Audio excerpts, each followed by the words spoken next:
Well, New South Wales Health have yet again been caught engaging in a statistical fraud to manipulate the data and misrepresent the efficacy of the vaccines. Now, New South Wales Health used to report the number of hospitalisations in New South Wales, in hospitals and also in the ICUs, by vaccination status of those with COVID. But this data simply didn't fit the narrative. Because if you look at the last data that New South Wales published for the week ending the 7th of January 2023, and in fact, all the months before that, New South Wales Health could hardly find a vaccine-free person in hospital with COVID. And just have a look at the last week's data that they published.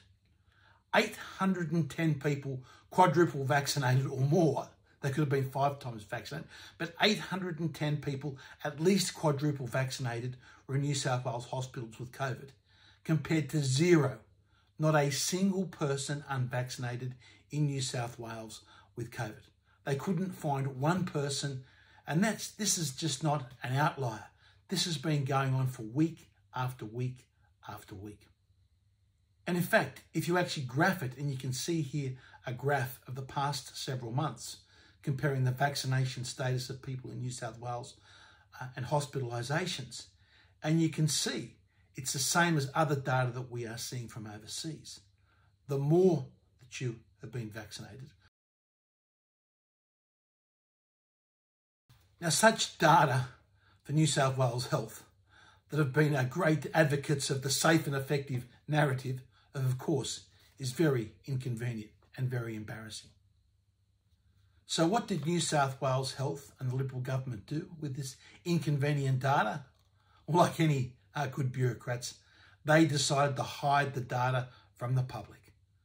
So they no longer report that data on those weekly COVID surveillance reports. They're simply hiding it from the public because it was inconvenient to them. But it would have been bad enough if they were just hiding the data. But they've actually done worse than that. What they've come up with is a new reporting format for those hospitalised with COVID, depending on their vaccination status. And here it is.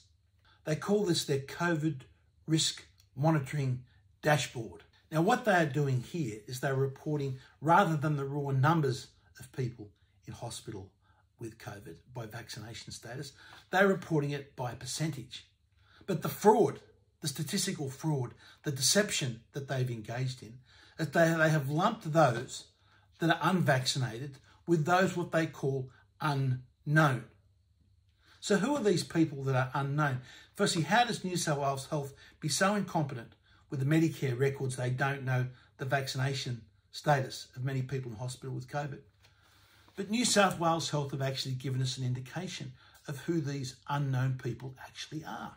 If you go back to a previous report in January of 2022, New South Wales Health admit that these people in this unknown category are most likely to be those that are vaccinated. Here's their exact words. They say the unknowns are likely to have received at least 1 dose. That's what they've admitted. But yet, when they're publishing this data in 2023, they are lumping those that they know are most likely to be vaccinated with the unvaccinated to artificially inflate the numbers. It's just outrageous. It's just a disgrace.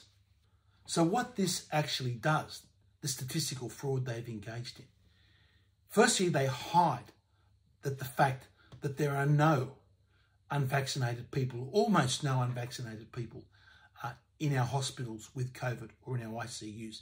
And it's mainly the quadruple vaccinated. And secondly, they get to understate the percentages of those that have actually been vaccinated 3 and 4 times in their numbers.